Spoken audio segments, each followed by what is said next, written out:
Welcome, Spartans, to Mission Debrief. We're playing every mission of the mainline Halo video game series in chronological order, discussing our experiences and stroking our evil lore cat while judging your Halo knowledge. What? If you'd like to play along and have your thoughts read on the show, email us at podcastevolved@gmail.com or drop us a tweet at podcastevolved on Twitter. If you like what you hear and want to support the show, visit Evolve on Patreon. For everything Evolved has to offer, visit evolvedhalo.com.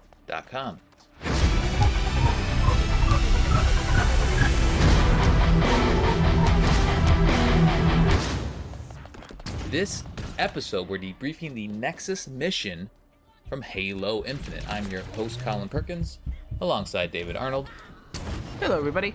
And Krista Brown. Alright, it's like when you break up with her over text, but then your mom says she's still coming to Thanksgiving. It's still awkward. It's gonna be a little awkward. It's gonna be pretty awkward. Like, that's not a good Thanksgiving. Last mission was the sequence. With their list of chores finally out of the way, our heroic trio traveled to the four beacon locations that Weapon would shut up about. Chief helped her gather all the data she needs, but something seemed to be lurking in the shadows. They finally opened the door to the command spire, but must descend towards the Nexus first. Now in Nexus, Chief and Weapon continue the chase to sabotage Harbinger's plans. The duo heads down towards the Nexus, which is a direct... hold on a second, let me read this again. The duo heads down towards the Nexus, which is meant to direct the spires in the reconstruction of Zeta Halo. There we go! After encountering a number of Cortana's thoughts and memories during the descent, Weapon tussles with Harbinger in cyberspace, while John makes a calculated decision. Date of the game is May 28th, 2560. So the Nexus is essentially what tells the spires to do the reconstruction of the Zeta Halo. That's what I was trying to say. I think because they will still, like, the spires will still reconstruct Zeta Halo, but this is kind of like a logistical tower that finds the most optimal way to repair it, because without it, the spires will just kind of do their own thing. Exactly. And it's mentioned, the Weapon mentions it early on in this mission that we need to go down. So the command spire, I believe, is above us. But we are going down to get to the Nexus in order to get to the grav lift that will take us up into this command spire. It's a Forerunner structure. You always go down. Yeah, exactly. So the mission just picks up where we left off before. As we mentioned, point of no return. So hopefully you grabbed a decent loadout before going or hitting that one button that then loads up this mission. I did go back. I remembered and I went back and grabbed the fancy BR and then my trusty calcine disruptor, which David hates. And then it's not a thing. It's not a thing, Colin. Stop trying to make it a thing. It's a thing. It's so good, especially now playing Last Spartan Standing. That disruptor, man. Love it. Okay, so we are heading down, and we have this kind of Forerunner structure crawl to start with. Krista, do you want to kind of talk about your thoughts of the kind of? Are you getting feels from other games? How are we feeling about? I mean, through these hallways. The overall vibe of this entire mission is very Halo 3 to me. Like, either the Arc mission or the Covenant mission, where you're kind of going through those big Forerunner structures. It's a lot of, like, narrow hallways and big rooms and narrow hallways and big rooms. Partially because the architecture is very similar, because we're on a Halo. But also just because I think it's just the way everything's set up and stuff like that. I don't know. That's what I was thinking as I was going through this. I'm like, yeah, it's like Halo 3, but I have grappling hook. Right. Yeah, and I think overall, we've probably mentioned it before, but the Forerunner aesthetic is very good. I love that it's very metallic and shiny, and the Forerunner doors are just choice. So they've done a 10 out very of 10 good job. doors. Yeah. Absolutely. This opening room, there are grunts, brutes, maybe a jackal or two. There's a weird energy barrier at the very end of this hallway that you can go behind, but it doesn't seem to serve a purpose. So clear the room, and then you can go to the left, and this will be a theme throughout the mission, and I may not call it all out, but this first door to the left that you go through is another rigged door. So we don't need a power seed to get through it, but it's one of those things where the banished are there, and they're forcing their way through the structures because the doors didn't open naturally to them. They had to make them open. Because they're lame. They are lame. I love that though. I love that's cool that they kind of accounted for that. Yeah, and it didn't hit me until my second or third playthrough that like, oh, okay, that makes sense. That's why that's going on. When you're just playing through, it doesn't necessarily click first time. John does tell a joke here. Weapon says, more banished? How come they're here? John says, to protect the Harbinger. She says, clearly. Will it work? And he says, what do you think? And then she picks up on a sarcasm and thinks he's funny too. So, it's cute. It's very Johnny, cute. Yeah, classic John line. He's got very dry humor. He's the driest of It's dry. like so dry. The next couple of rooms, again, we're just kind of crawling through. We have some elites, we have some skirmishers show up here. And I don't know, the encounters aren't too difficult. Not at all. They're just, I wouldn't say they're annoying, but the AI here, I guess they often pursue you, which is good, versus staying in back. Like some of the AI, some of the brutes or whatever will like stay in the back and pepper you with a Ravager or something like that. But the elites will come forward, the skirmishers will come forward.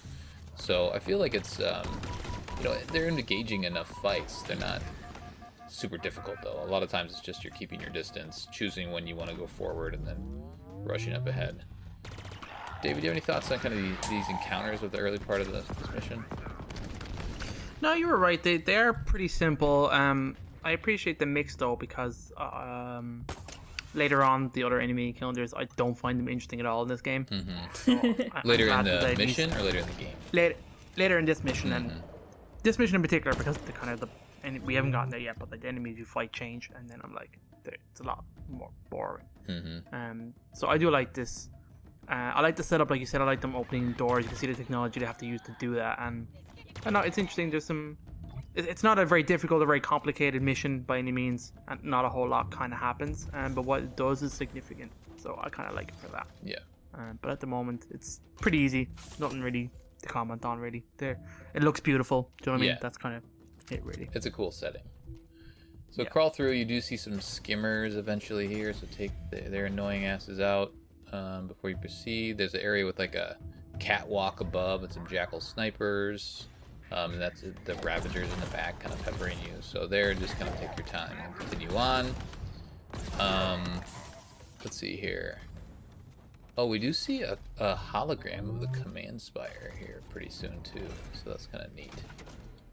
Again, just cool overall aesthetics of this mission. I feel like the aesthetics of this mission are better than actual gameplay. We're heading in the right direction. A little bit further in, you will start to hear some whispers, and these are, I think we've heard whispers before, and I think I have a question. I didn't look it up at the time, but they are, at least this one is from a poem. There are 3 different lines taken from a poem called "Waking" by, I'll go with Aldous Huxley. I'll just go ahead. That's interesting because I believe Cortana's name comes from a epic poem as well. Like an old poem. It has to do with like a sword and.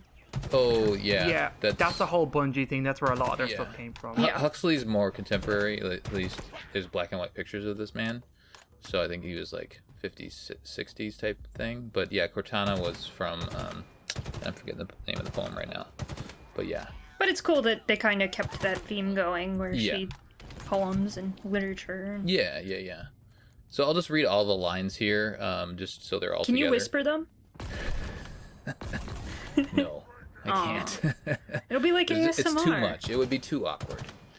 So we'll just go through it. It says, darkness had stretched its color, deep blue across the pane.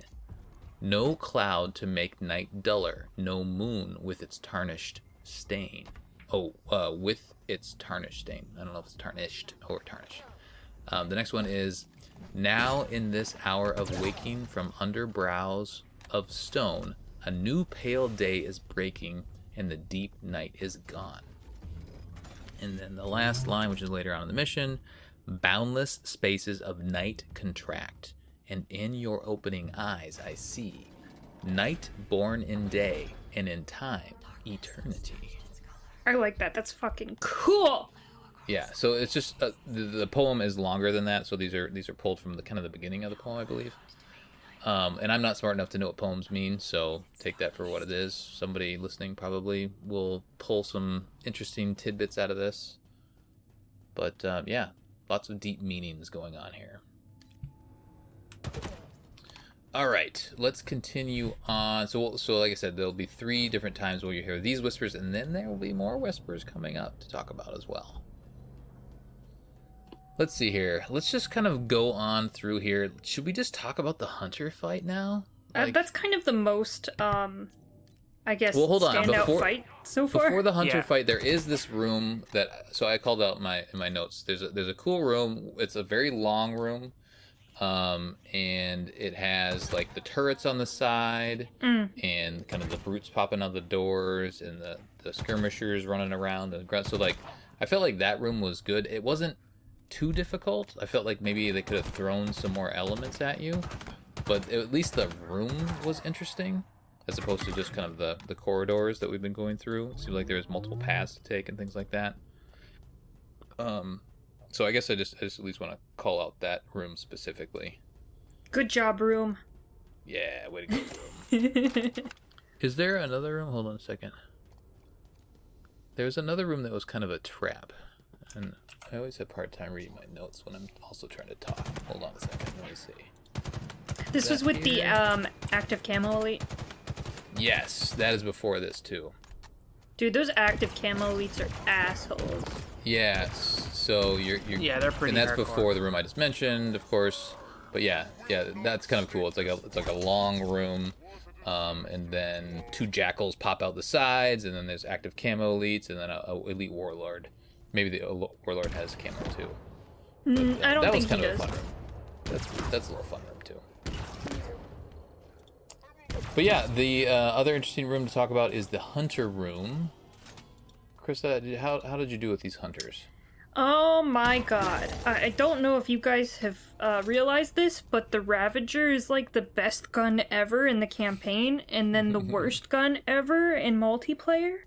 Oh, so you use it in campaign?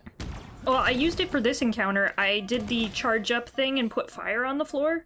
Oh, okay. Dude, it killed both of them. What? Yeah, I did that a couple times, and they died. No way. With just one Ravager, one fully I did charged, not. guess. Yeah, one fully charged Ravager. That was it.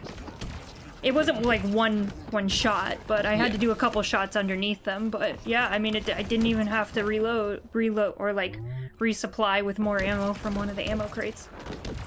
That's wild. Yeah, you just shoot it at their feet, and they're too slow and stupid, and they just stand in the fire. They're standing shoulder to shoulder. Yeah, and then they just die. It was great. Nice. David, what was your approach? Mine was pretty brute force. I brought with me the upgraded shotgun and the upgraded purge rifle.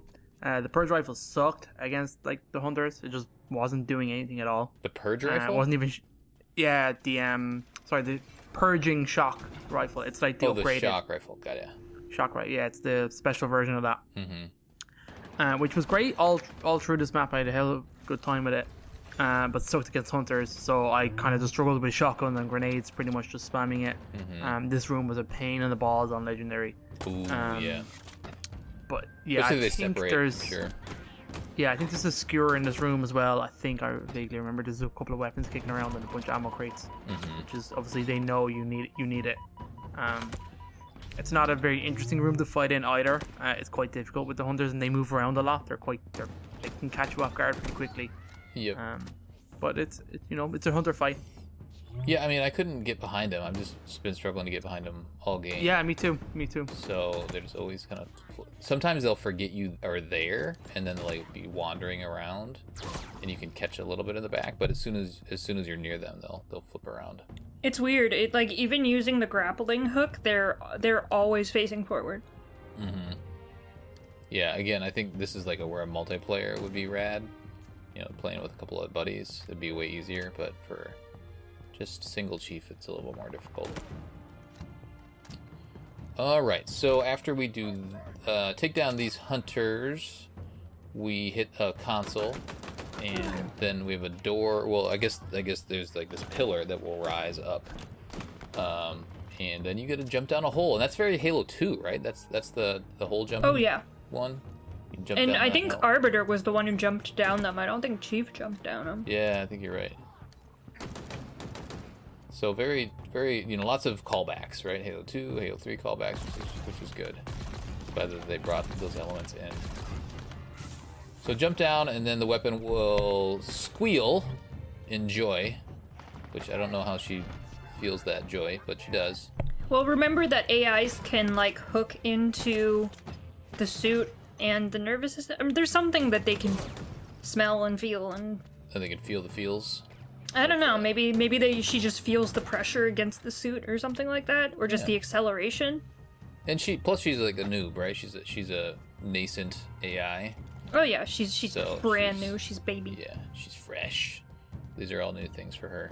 And I do like, I think it's an endearing moment, She laughs and then asks if you want to do it again. You can grapple through this area a little bit. So down the tube, there's a spot where there's a grunt that's dead and it has two needlers, but there's nothing else really up there. And then there's another tunnel up. I don't know if you guys have grappled around in there, but there is another tunnel that appears and you can grapple all the way to the top, but there's a door that's closed. I don't know if there is a secret to opening that door, or that hatch, I guess, but it does exist. All right, we will keep going here. I think the next section here, when you get down to the bottom, then we do hear one more whisper, the last whisper, at least of the poem, the waking poem. And then we see some... It's kind of weird. You see this glass, I guess, window, but it's kind of opaque. It's not... You can't really see through it very well. But you see a bunch of sentinels, and so they're foreshadowing what's gonna happen here in a little bit. And I kind of want to hear David talk about this next section, gondola section. Oh, God. Yeah, I saw the gondola and I had like PTSD from Halo 2. Absolutely got flashbacks, Yeah. and this whole mission is kind of like that. It does combine a lot of the Forerunner tropes from Halo 2 and Halo 3.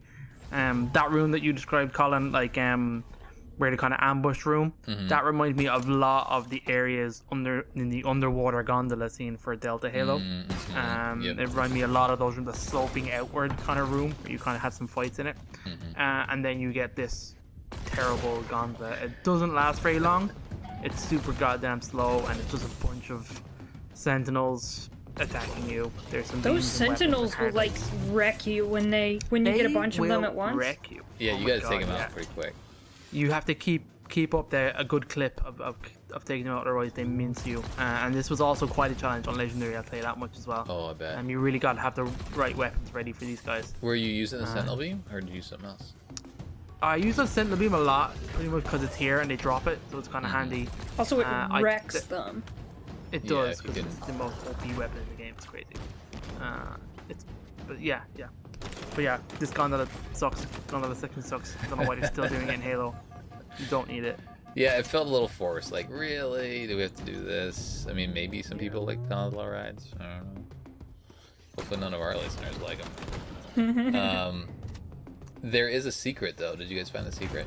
I found the secret on the first playthrough. You did. Nice. Yeah. No, what's the secret? Is it the other door? Yeah. How do you get Chris. it open? I know it needs a seed, right? So when you first get onto the gondola, on the other side of the walkway, so if you just walk past the gondola onto the other walkway, there's another door. and a sentinel will open it, and then when you go in the door, the sentinel gets really pissed off. But there's just a random power seed there, and it's like, random power seed. So you bring it back to the gondola, you start the gondola, and then when you get to the other side of the room, there's that closed door that you need the power seed for, and you use that, and then you get a weapons cache. Oh, interesting. I found that. You can see, I found you that. can see the weapons cache somewhere, can't you? You can see it through the doors by looking. You might be able to scan them. Yeah, I think that's what yeah. it did. So Yes. when I first played this, I thought I had just like gotten the power seed that I needed to power the gondola anyway. So I'm like, I Oh. guess. Yep. So that's why I brought it back to the gondola. I'm like, okay, well, because I didn't press the button, so I didn't know. I was expecting the gondola to be like, oh no, we need a power seed to fucking move the gondola. It's like, ah shit, I already got it. Weapon, look how good I am. But no, it was for super secret room. Yeah. There's a rocket launcher, a sniper rifle, a BR, and a couple of ARs in there. So, some handy stuff. Alright. So go check that out. Once you go the other way, the correct way, off the gondola and on our golden path here, you will hear Cortana hum Ollie Ollie Oxenfree from Halo 5. So all sorts of callbacks happening in this mission. Man, we might actually... Whoa, now that I think of it, when we get to the end, I think they cover all of the games with him in it. Yeah, I think they do. Interesting. Okay, so now we get to a little bit of a cutscene. David, do you want to describe her? Yeah, it's a teeny tiny one. When you walk into the room, the weapon's gonna pop out on John, and she's just in awe of like the room. All the little spire holograms kind of pop up in this room, and then you see like the Halo ring hologram open up as well. It's pretty cool. She's just really in on this. She kind of loves it and like totally blown away by like the ring and its technology and all it can do. And John is having kind of none of it. Yep. And she's just like, no, it's nice. You can see it, right? And he says, all I see is a problem. Which is a great, good John line. Yep. And then she's just like, no, you're not a machine. You can see this. And then he had Again, PTSD. little digs. And then he had like flashbacks and stuff. So obviously, some of the language she uses here is pretty cool. And then the really crux of it comes to like where she kind of asks him flat out, like, what's it going to take for you to trust me? And you can see that it catches John off guard. He wasn't ready for it. He kind of stammers through, just going, and this goes, spire first. Back to the mission. Deflection. And she's just like, okay. Yeah, which is kind of really interesting. I was really loving their relationship being developed to this point. She just kind of says like, if you say so, kind of happy, chirpy, and then you have to like do a bunch of stuff. I think that's all it is for this cutscene. It picks up a little bit later, right? Yep. Yeah, there's some more stuff Yeah. later. Okay. Yeah. All right, so now we have, I mean, this is pretty basic from here. So there are 3 rooms, there are 3 consoles, and you need to go get a power seed from each of the rooms. There you go. So go do that. Perfect. Yeah, 2 of them look And they're the same. really easy. Yeah, they're super easy. They have sentinels defending them, I guess. 2 of them are the same. One of them has a light bridge, and then the light bridge one, once you get the power seed and you get close to it, so you get the power seed and you get back close to the light bridge, then the light bridge will go away, and so you have to either check the seed or you grapple across and you're good to go. So they at least made it a little interesting to get there and back. Actually, before you do go into the rooms, after this cutscene, that is when you get a little visor action. Hey. And you have... So throughout the game, as we all know, right, we've seen some things pop up on Chief's visor, and this one in particular says... And every time the visor pops up, it says... it, like, isolates the AI, so the weapon doesn't know that this is going on. So it like isolates, and then it does some stuff, and then it like brings her back in, which is kind of neat. So it says preparing AI intrusion countermeasures, and this so that's kind of happened before, right? So we're kind of a little wary of the weapon, and then it pops up damage message repaired. and then the SPDR pops up. I believe the SPDR is like what is used to delete the AI, or it's like the way to deal with AI that aren't behaving appropriately. So that's what SPDR is in this case. Can we use that gondola? Let's see here. Oh, it says message Yes, we can. decoded. Get me over there. And then it has a little bit of a count up, I guess. And then it says encrypted message decoded. Do we know what that is? That message that's being decoded? Yeah, I believe it's the audio log that you get in this mission. The one that unlocks in the suit. Oh, so right. There's a few of them that Yes. you get throughout the game. I think it's 4 or 5 or something like that. That's so Yeah, there's cool. 4. Yeah, that's super Yeah. neat. Okay. So yeah, there's 4. During certain missions, you will just get an audio log, Portal is active. and it's part of the... Hold on a second. The recovered files. So that must be a recovered file. That's super cool. So they give you the recovered file. It's called the mission, and we'll cover that at the very end of the episode. So yeah, so essentially, Chief is, I guess, preparing just in case something goes wrong, to deal with that, whatever goes wrong. Okay, so now we go into the rooms, we do the thing, we bring the stuff back, and then each time you get a power seed, you'll hear a whisper, and this is a Cortana whisper, and the first one will be the quote from the beginning of Halo 3. They let me pick. Did I ever tell you? Choose whichever Spartan I wanted. I did my research, watched as you became the soldier we needed you to be. That's the opening of Halo 3. Hooray! Hooray! The next line actually is the rest of that line, the rest of the beginning. So she says, like the others, you were strong and swift and brave, a natural leader, but you had something they didn't, something no one saw but me. Can you guess? Luck.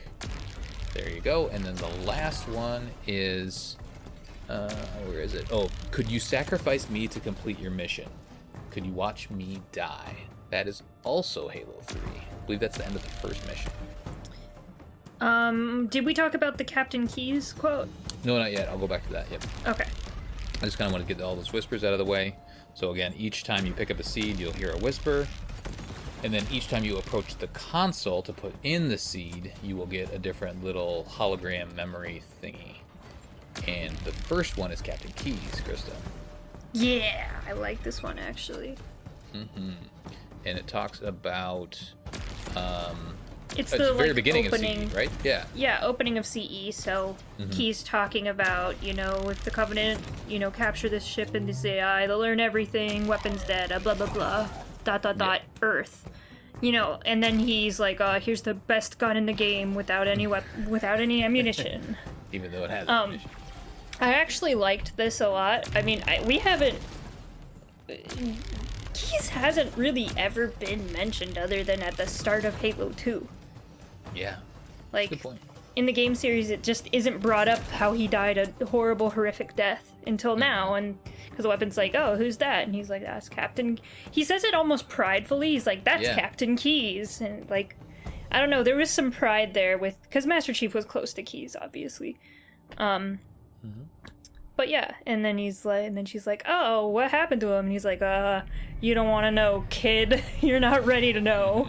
You can't know the truth. And then he's like, he died on the first ring. Yeah.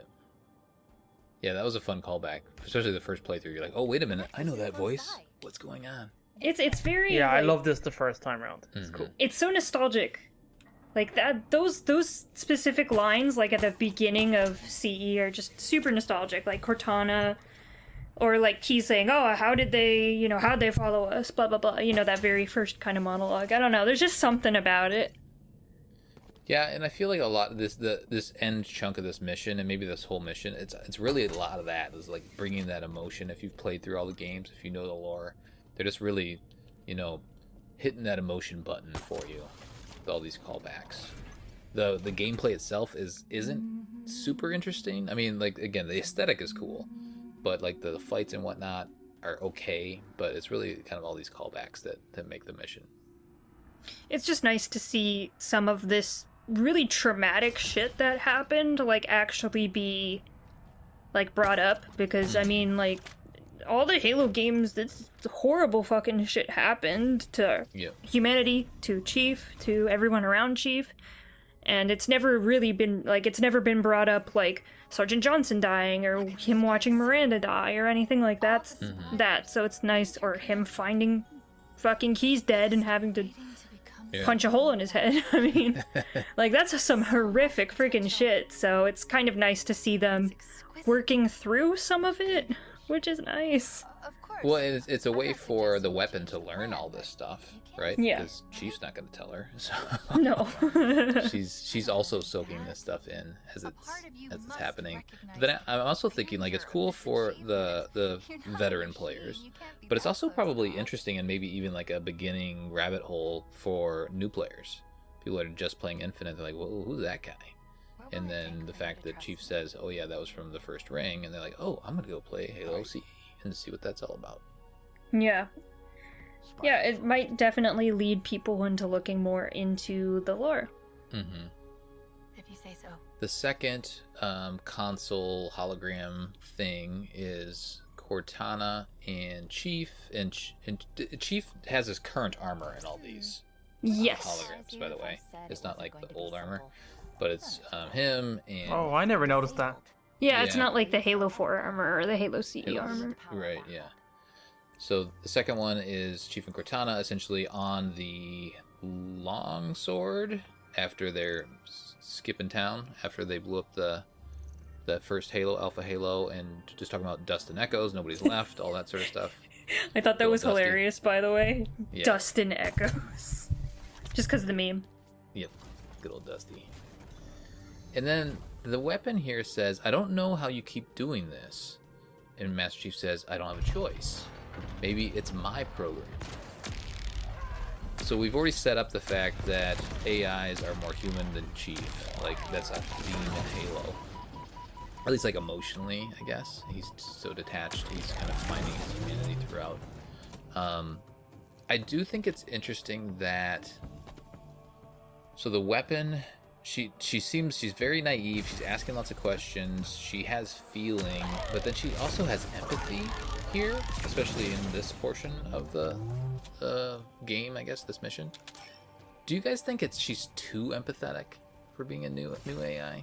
Like, she's endearing to the player, but like, lore-wise, is that a little off? Well, she spent a considerable amount of time with the Silexes and learning their stories. Mm-hmm. So I would think that would create a lot of empathy as they tell her how they lived, how they died, you know. I'm guessing that's kind of what happened. She learned all of their... She mentioned something about the Silexes and the only people she had to talk to and stuff like that, so... I would imagine just... Because she had 6 months, all she had to do was to learn about, you know, other beings' experiences, because that's the only information she had, so...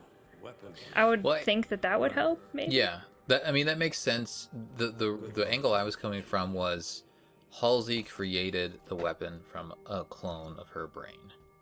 Yes. Right? So Yes. would she have somehow, and she's called the weapon, so would Halsey have just left her be and just be, here's my eye, or would she have tried to modify her Like, at all? Put the in order to, empathy like, up so that she to, like, doesn't... take that out of her, or maybe she left the empathy in because she knows Chief needs that. I don't know. Well, this AI didn't have as... We don't know much about her actual creation, but she was created in very different circumstances from Cortana. Mm-hmm. And for a very limited and specific use. Like, she's not supposed to be around. So I'd say, I think Halsey does mention, like, oh, she was created, like, isolated. Do you know what I mean? Not with all, like, of human knowledge, no access to that kind of stuff. Yeah, because Cortana, like, Yeah. once she was born, the first thing she did was go through all human knowledge and learn all of that stuff. The weapon only knows exactly what she's told. Yeah. And she spent a lot less time with Halsey, I'm guessing, since she's been 6 months, like, trapped on the ring. So, you know, Cortana spent a great deal of time with Halsey and there was almost like a rivalry between them in some ways. Like, Cortana did not like Halsey. So, you know, the weapon did not. I guess I'm saying like Cortana's knowledge has kind of made her more jaded from the beginning. While the weapon doesn't have any knowledge to create any kind of, regret or remorse or anger or anything like that. Yeah, that's interesting. So anyway, just wanted to explore that a little bit. Okay. So then the last one is our very emotional end of Halo 4. And this is where she's obviously saying goodbye. She touches him on the chest, and that was a good callback too. I felt like that was good. I also like the regular armor. It's great. What do you mean the regular armor? The Halo 3, Halo Infinite armor. It just looks so much freaking better. Oh, yeah. Yeah, I'm a fan of it too. Then the weapon does say, she asks about, she just says, you blame yourself, essentially, for Katana not being around anymore. And he just says yes. So again, she's discovering all this back knowledge as well. Okay. So I think we're about there. We're almost done. We do this last power seed, then we go and plug her into the console, and then we have a big juicy cutscene here. David, you want to take it? Oh yeah. So the weapon is back down on the console. She turns to John and says, "Are you sure? She'll know I'm here. I'll be vulnerable to her. This could go crazy wrong." And John says, "It's okay. I'll take care of you." I was like, "Oh shit." But he's already set up that he may delete her, right? Because of that. Yeah, this is I'll take care of you. This is where it had double meaning for me, and I was like, "Oh man, John's taking a turn here." Yeah. And she's like, "Okay then," totally believing him like a child would, which is kind of awful, depending, because putting into context of what's about to happen next. So she connects and says, "Oh, this is okay," and then immediately gets taken away, or I'm just gonna disappear. She turns yellow. So which is the kind of the Harbinger's yellow. Yeah. Then the Harbinger is talking, saying why are you fighting? Order approaches. Reformation is just a new beginning. Usual spiel, blah blah blah blah. Not direct, good quality, but it's there. You see the weapon pops up. She's changing color, looking for help and stuff like that. She's kind of doing flashing and pulsing. She's waving her arms around, doing kind of. She's captured by the Harbinger at this point. I'm guessing. Yeah. Seems like, yeah. It looks like she's breaking out as well at the same time, trying to fight back. The Harbinger says, "The auditorium will spill its secrets. The Endless will walk this world once more," which is pretty interesting. Because standard bad guys telling you about what their plans are and what they're going to do, which is pretty good. So the weapon is just kind of freaking out, and in the middle of this, then it goes back into first-person view, and you see John's visor pop up.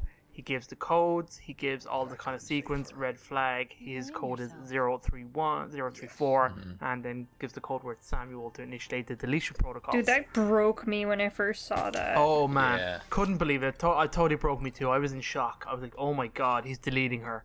And Well, and just the passcode Samuel, he still thinks about that. it's incredible. And just Samuel's you see Samuel's 034. That's his Spartan number too. Yeah, That's his he number, was the yeah. first Spartan, or the first soldier that Chief ever lost, the first Spartan that ever died. Yeah. Well, the first Spartan 2 that was, Spartan 2 and didn't die through augmentation or anything like that. Right? Yeah, who died in battle doing what they Died in should have combat, done. So this is nuts, and then you see in the background, the weapon comes back to herself. When the protocols have been activated to delete her, and she just obviously she goes, "I thought we were a team. What were you doing, John?" Well, before that, you there's a flash second where you think she is deleted. Yeah, just after she says that, she flashes yellow and then disintegrates. It's gone. Right. And I was like, holy shit, there's no way she was deleted. So then it cuts back to John. He's kind of just looking around, and then she pops up and is super pissed. She says, "Take care of it. You said you'd take care of me. You were going to delete me." She totally calls him out, and John is like, "Hey, you stopped me. You shouldn't have done that. You put us all at risk." I was like, "Oh man, you're a bad boy." She says, "No, I saved you. No thanks to you."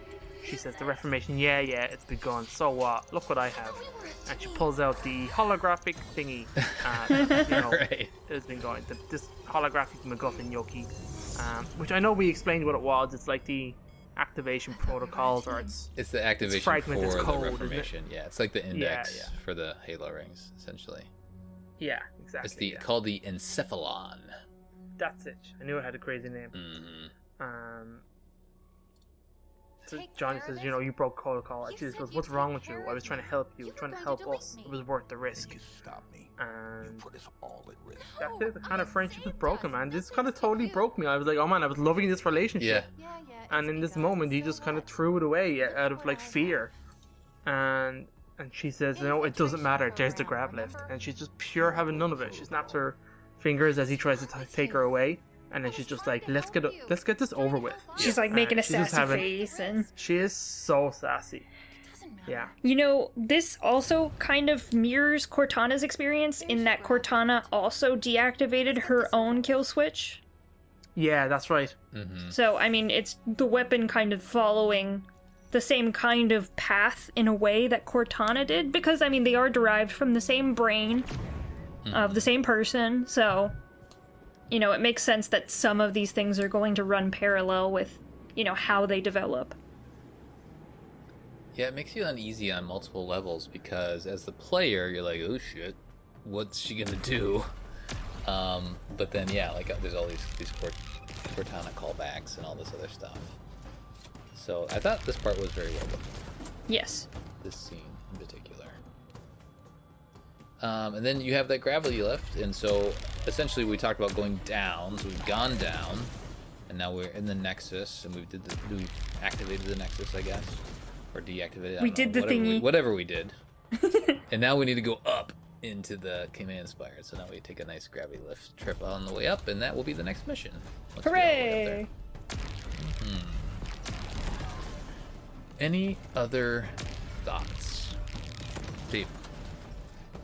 Not a spectacular mission, but these two moments that happen at the end are just like game-defining moments for me, of this game in particular, because they break this relationship that you've spent most of the game making. And if you're like me and you have put in a crap ton of time exploring right before this mission, you're at peak love for the weapon, slash annoyance of like, go to the beacons, let's go check out the beacons. I was like, oh my Are we God, gonna shut go up. to the beacon now? Yeah, I had like 30 hours of that. Anyway, but like, it's kind of like such a great moment in the game. So well done. Surrounded by like a pretty average Halo mission. That's just all about like nostalgia hits, like the whole mission, like you said. Which I don't think it's a particularly great mission, other than like these kind of moments at the end. Krista? Yeah, I mean, I agree. This mission is definitely more story-driven than anything else. It is kind of nice. We've gone from, you know, an entire open world that we can do anything back to kind of classic Halo, corridor crawler, you know, just kind of vibing and shooting and moving forward and watching the story unfold. So it's a bit refreshing because it's, you know, different than what we've been doing. But yeah, I mean, this is where the story really starts to kind of come into its own. It's been kind of setting up everything before this, and now it's kind of setting up something new, which is great. Yep. Yeah, I feel similar. I think it is the story carries it, the aesthetic carries it, the gameplay is just okay. Like if we were doing our top 20 missions, you know, that gameplay would take a bit of a hit from the rating standpoint. But why don't we give it a quick rating? Krista, out of 10, what do you think? I'm like at an 8. Oh, okay. Is that too That's high? That's higher than what I thought. David? Yeah, I couldn't go that high based on the fact that I just don't like the mission overall. I'm like, you know, -3 for gondola rides. So I guess I go with a 7, but like it's only really that high because of the two cutscenes. Yeah. To be honest. Yeah, that's fair. You know, I think that definitely carries it. I'll go 7 too. So, solid mission. Not the best, not the worst. Good lore stuff. All right, let's do the audio logs. There are 2. The one that we mentioned that unlocks during that visor sequence earlier on. So that is called The Mission, and that's where we learn a little bit more about the creation of the weapon. And then the second one is... Well, let's cover that real quick here. So, David, play that. took your time. There was All the spires resistance. interconnected. I heard. Just Let me look at waiting you, to become John. something more. The Spartans are my So much greatest potential. achievement. Do you It's understand that? exquisite. Are you okay, Dr. Halsey? Of That would course. depend I'm not entirely on suggesting who we you were change to the plan, ask. but you can Was see the it, mission right? successful? Yes. Good. This is not going to be A part of easy, you John. must recognize But it is the grandeur only of option we this have. achievement. You're not a machine. You can't Okay, I do that love for these yourself. that kind of unlock during the missions, but they're also kind of far apart. That it, like these ones are cohesive more or less, kind of telling you some interesting things about what's going on kind of behind the scenes. These are all Halsey's journal, I guess, her audio logs that she's captured and made available for the player, I guess, because John's here. Well, these and are John's like in this audio log. Yeah, these are like the actual backstory to the game that should have Yeah. been in the game as cutscenes and dialogue and I stuff. said it wasn't going to be But so whatever, Yeah, it's fine. That's a good point. Lift the So disabled, there's text presumably that to talks help. about how the Wondering mission is how it complete. This is on happened. October 12th, 2559. And if you've read Shadows of Reach, you know Shadows of Reach took place right before this. And as we mentioned during the episode, the mission of Shadows of the Reach was to go get one of the clone brains of Halsey that was on Reach. And one of those is going to be used to create the weapon. Hooray! And I don't know. I think that now is the point to spoil that if we haven't spoiled that already. So there you go. There's all the background because they're essentially telling us like here's all the stuff that tie together. And so the audio is just between Halsey and John. It's not super interesting, but she just asked if the mission was successful. And he says yes. He did the thing. So go read a book and find out how he did the thing. It's a good book.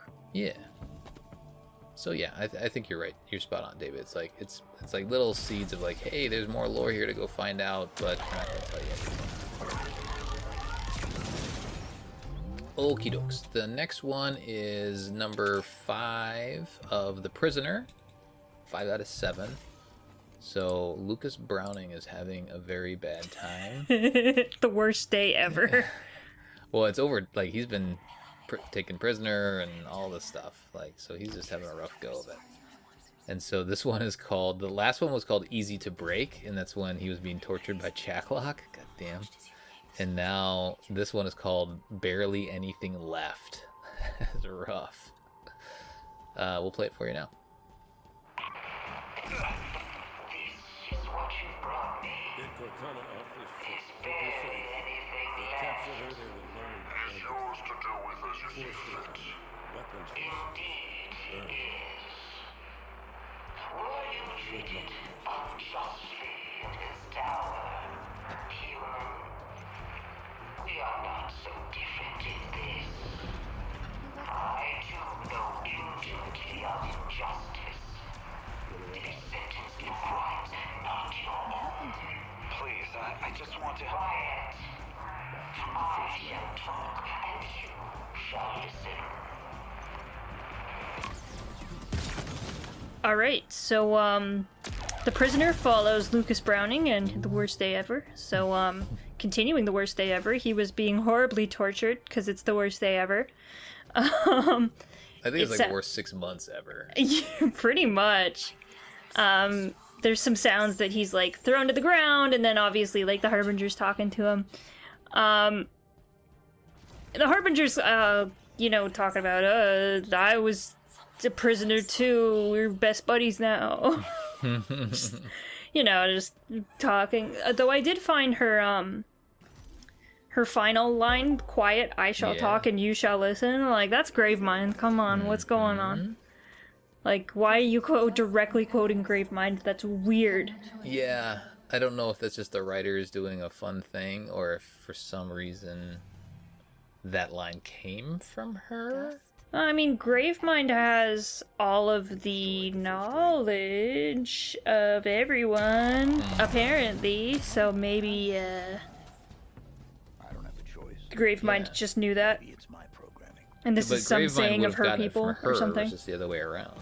So Oh. I hope she's not totes besties with the Gravemind. That would be an issue.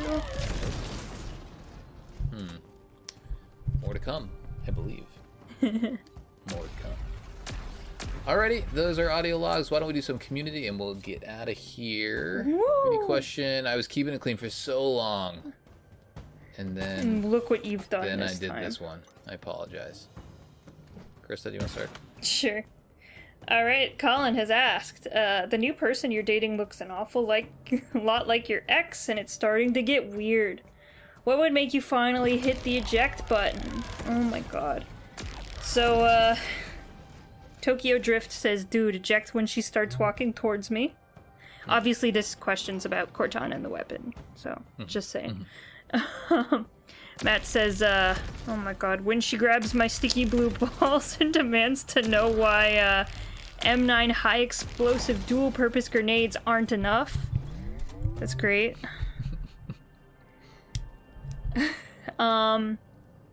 Calber says, probably wouldn't eject for the fact of I would be too lonely not to accept her. Aww.